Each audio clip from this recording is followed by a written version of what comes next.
सोहन का एक ढाबा था जिसमें सोहन और उसकी पत्नी रेखा दिलो जान से मेहनत करते थे।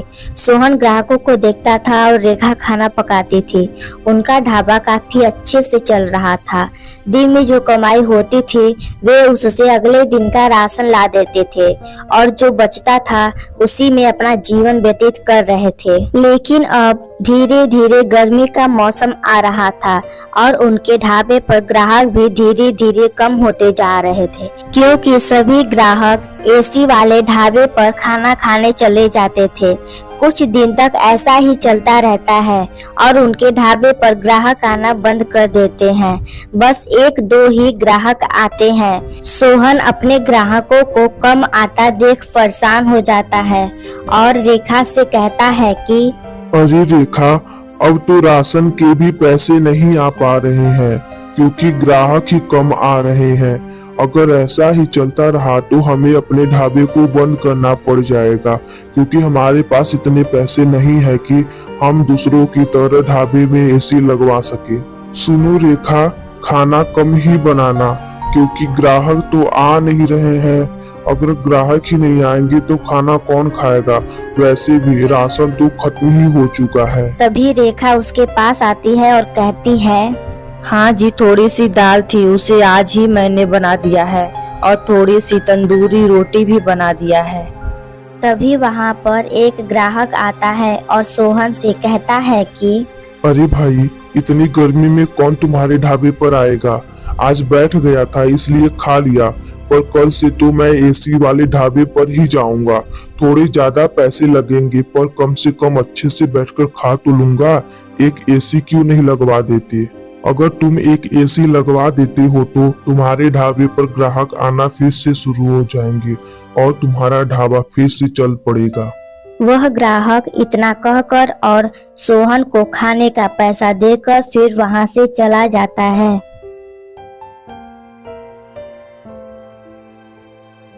सोहन के ढाबे के सामने एक सेठ का ढाबा था जिसने अपने ढाबे का मरम्मत करवा के उसमें एसी लगवा रखा था, इसलिए सभी ग्राहक उसी के ढाबे पर जाते थे और खाना खाते थे। एक दिन वह सेठ सोहन के ढाबे पर आता है और सोहन से कहता है कि अरे भाई सोहन, मेरी मानो तो अपना ये ढाबा बंद ही कर दो, क्योंकि इतनी गर्मी में तो कोई आएगा नहीं तुम्हारे ढाबे पर। मैंने अपने ढाबे में तो 2-2 एसी लगवा दिया है, पर तुम्हारी कहाँ इतनी औकात। वह सेठ सोहन से इतना कहकर फिर वहाँ से चला जाता है। सेठ की बात सुनकर सोहन रेखा से कहता है कि अरे रेखा, लगता है हमें अपना ढाबा बंद करना ही होगा, क्योंकि कोई फायदा तो दिख नहीं रहा है। सोहन रेखा से इतना कह ही रहा होता है कि तभी उस सेठ के ढाबे पर एक आदमी आता है जो कि शहर घूमने के लिए आया था, पर उसे चोरों ने लूट लिया था। अब तो उसके पास न तो खाने के पैसे थे न ही घर जाने के लिए। वह सेठ से कहता है कि सुनिए, मेरी मदद कीजिए, कुछ चोरों ने मुझे लूट लिया है, इसलिए मेरे पास खाने और घर लौटने के लिए पैसे नहीं है। अगर आप मेरी थोड़ी मदद कर देते तो आपकी बहुत मेहरबानी होती। अरे चले जाओ यहाँ से, ये कोई धर्मशाला है क्या कि मुंह उठाकर आओगे और खाकर चले जाओगे?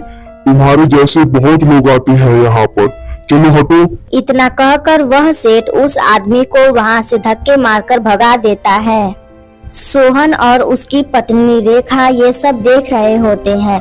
वे दोनों दौड़कर उसके पास आते हैं और उससे कहते हैं कि क्या हुआ साहब, आप कहाँ से आए हैं और आप इतना परेशान क्यों हैं?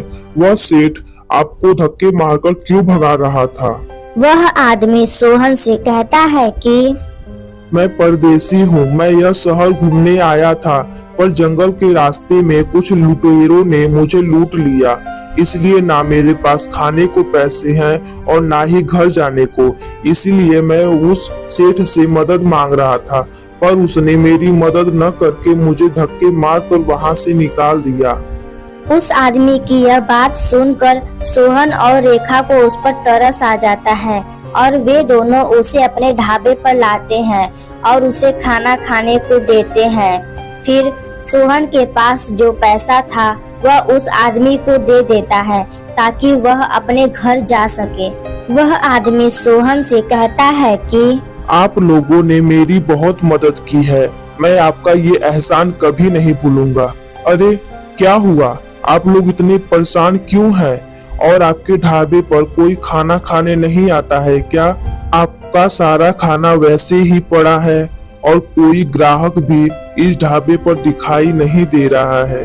क्या बात है, बताइए मुझे। उस आदमी की यह बात सुनकर सोहन उससे बोलता है कि नहीं साहब, इतनी गर्मी में कौन हमारे ढाबे पर खाना खाने आएगा। हमारे ढाबे में तो एसी भी नहीं है कि सभी ग्राहक इस गर्मी में आए और खाना खाएं। सोहन की यह बात सुनकर वह आदमी सब कुछ समझ जाता है कि ये बहुत गरीब हैं और एसी ना लगवा पाने के कारण ही इनके ग्राहक नहीं आ रहे हैं। वह सोहन से बोलता है कि आप लोग बिल्कुल भी परेशान मत होइए, मैं अपने शहर का एक जाना माना बिजनेसमैन हूँ। आपने मेरी इतनी मदद की है तो मेरा भी तो फर्ज बनता है कि मैं आपकी कुछ मदद कर सकूं। आपके इस ढाबे को एसी वाला ढाबा मैं बनाऊंगा। उस आदमी की यह बात सुनकर रेखा और सोहन का तो खुशी का ठिकाना ही नहीं होता है। वह उस आदमी को बहुत बहुत धन्यवाद देते हैं। कुछ देर बाद वह आदमी अपने शहर चला जाता है और कुछ दिनों में उसने सोहन को एक ढाबा बनवाकर दिया जो कि काफी बड़ा ढाबा था और उसमें अच्छी क्वालिटी की एसी भी लगी हुई थी। सोहन और रेखा उस आदमी को बहुत धन्यवाद देते हैं। अगले दिन से सोहन और रेखा का ढाबा चलने लगता है और सभी ग्राहक भी आने लगते हैं और एसी का आनंद उठाते हैं। सोहन और रेखा ये सब देखकर बहुत खुश होते हैं कि भगवान ने उनकी हर एक दुख को उस आदमी के जरिए दूर कर दिया।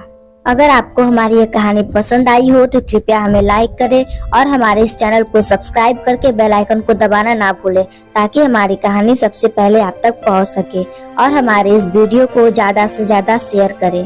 धन्यवाद।